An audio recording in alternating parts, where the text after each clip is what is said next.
What is going on today, guys? Making another video here today. Sorry if I sound a little different. I have a sore throat, so I think I'm starting to get sick. But I mean, I don't feel sick. It's just my throat really that is like sore. So, but yeah, I got another video of the Crown Vic here. Well, I guess it's not really about the Crown Vic, honestly. It's actually about how to improve fuel mileage on your car. I mean, obviously it's going to pertain to this or pertain really to any car. There's really no cars that have certain ways of improving gas mileage unless it's like a manual. But that's I can't really say that either. But yeah, I mean, there's a few ways you can honestly improve your fuel mileage on your car. I mean, so it's going to pertain to all vehicles, so this isn't vehicle related. I mean, even that truck over there, you know, there's ways to improve the fuel mileage on that, and obviously that thing's not going to get great gas mileage.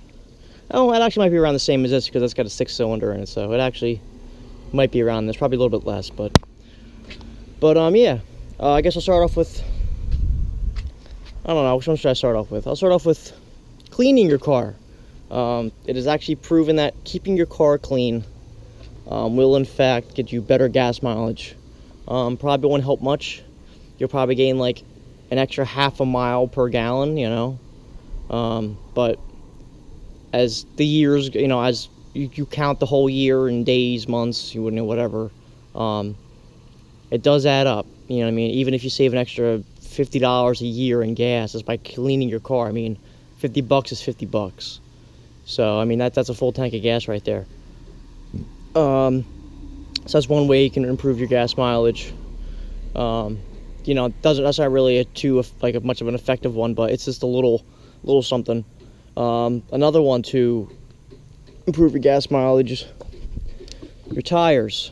Not only keeping your tires inflated what they should be inflated, but also making sure that they are, you know, different model tires are also going to affect your gas mileage. Like these tires, for example, are these are like a softer compound tire. These are a softer compound tire, so you're not going to get the best gas mileage with these. They're not terrible. I mean, I'm not saying it's terrible on gas. Like my other tires, I don't know what they're rated for. My other tires, like Goodyear Eagles, not Eagles. Yeah, the RSAs. I forget what the hell they call them. Yeah, the Eagle RSA, whatever. They were those tires are trash. I hated those. But I don't know what they're rated for. These tires are rated for 45,000 miles. They're like an ultra high performance tire. So they're a softer compound. So you're not going to get as good as gas mileage. I would say a tire that's an 80,000 mile tire, or, you know, 70,000 mile.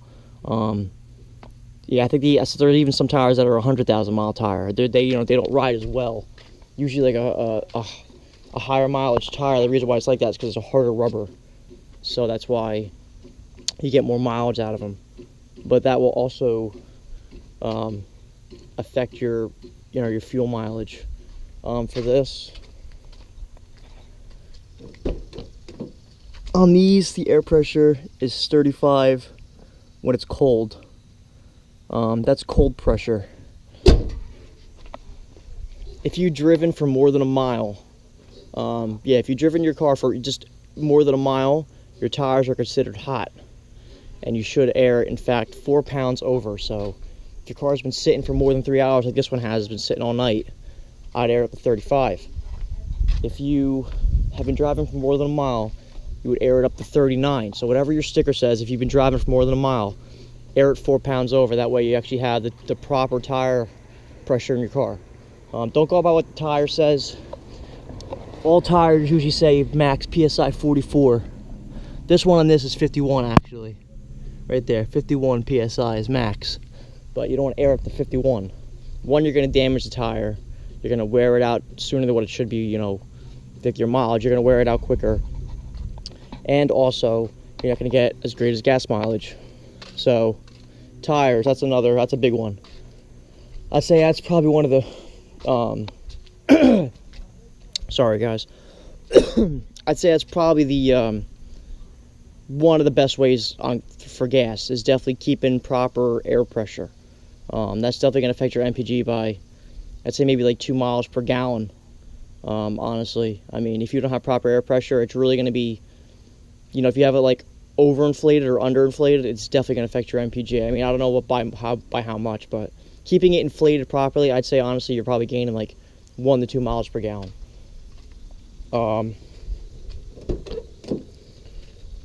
Sorry, I also got out of bed too not that long ago. I want to hit the car. All right. Oh, close this up. All right, another way to improve your gas mileage. If I can get this open. Oh my God. It probably isn't gonna stay up because I'm on the hill. No, it's not gonna stay up, but okay.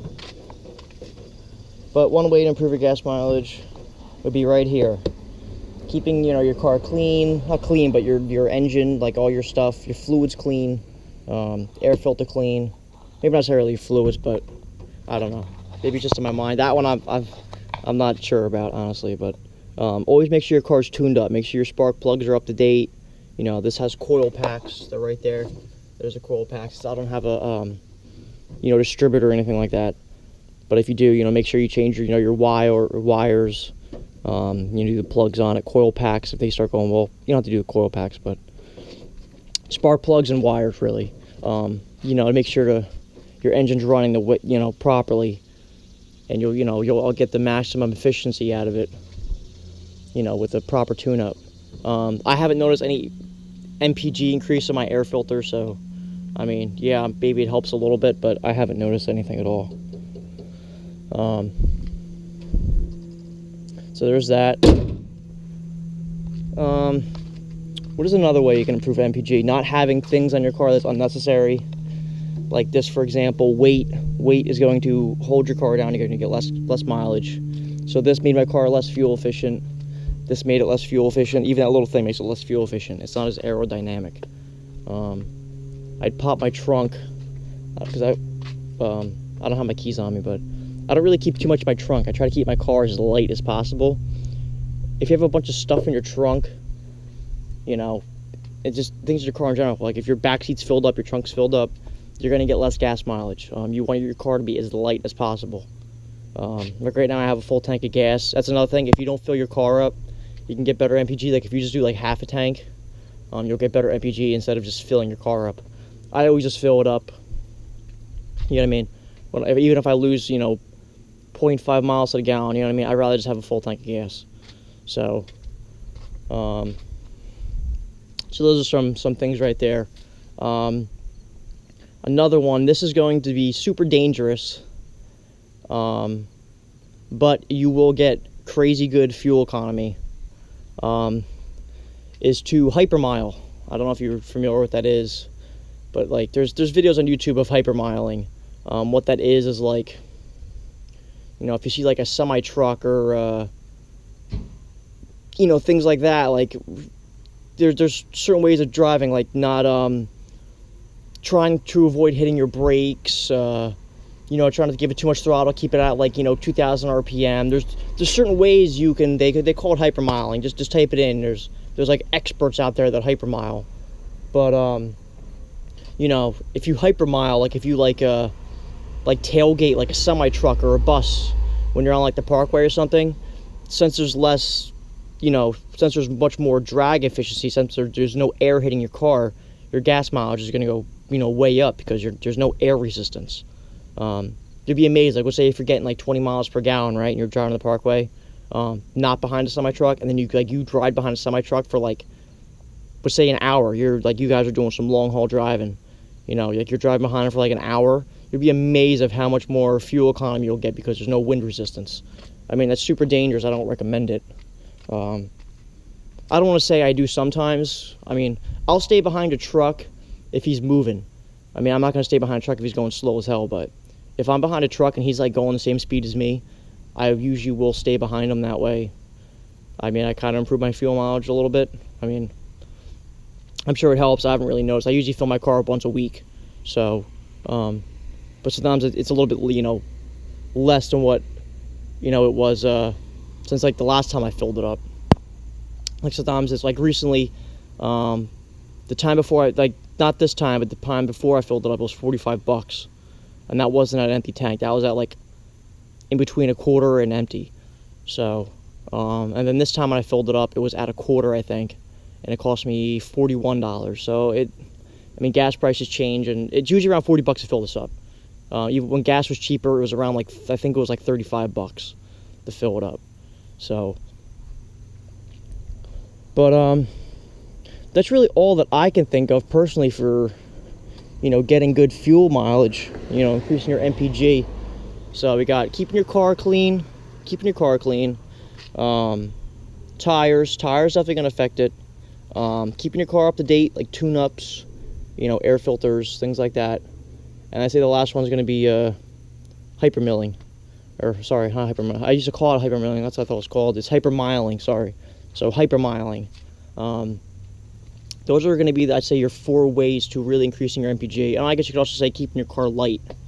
You know, try to keep all the excess weight off, excess things. Like I said, like if you have a Jeep, you got like a roof rack on there, or you know, whatever. That's all going to not slow. Well, it is going to slow your car down, but it's going to infect your MPG. It's going to take away from your, you know, your numbers. So, and a lot of these newer cars, like this one, for example, I don't have a key, so I can't start it up, but you know, these kind of help you track your MPG a little bit better. As this, you know, I don't have, like these, they have like, they have all things in like the system here. Like there's like little things in here, you go through the menu, and it shows your MPG for, you know, since the ownership, like average MPG, current MPG. So they kind of help you, like, you know, you can kind of figure out like, okay, well, you know, if I drive this style, I got an extra, you know, extra 20 mile, you know, an extra 3 miles per gallon this week, you know what I mean? Like, so these kind of help you track more of your mileage. As these, I mean, I just have a regular basic cluster. Yeah, that's how fast you're going. That's your mileage. Keep driving. That's all I have. You know what I mean? So, I mean, also having like a newer car with like more stuff in it will help you keep track of your mileage a little bit better. So I guess that's another way you can kind of improve your mileage, is kind of just look at the numbers every week, every month, just kind of follow it to see what kind of driving habits you get better gas mileage with. So, all right, guys, well, that's it. I should have the Oldsmobile back. I'm not sure when. I don't think they even worked on it yet. It's been there for like 3 days. So, but I dropped it off on a Thursday, and I don't think they worked on a Friday. Today's Sunday, so maybe they'll work on it Monday. I don't know. I have to figure out what's wrong with it, and then they're going to give me a call back. We'll go from there. Then after that, I need to buy tires for it. But I'm thinking, if the stars are aligned and everything goes absolutely perfect, which it won't, so this is probably not going to happen, I'm thinking I might have it back by Thursday, or Friday. But we'll see. I don't think so. It's probably going to be next week. And then I'll start doing some videos on that car, even though you guys probably aren't interested in that car, but whatever. Maybe I can make you guys interested, do some videos on it, whatever. But, alright, I'll see you guys later. Peace out.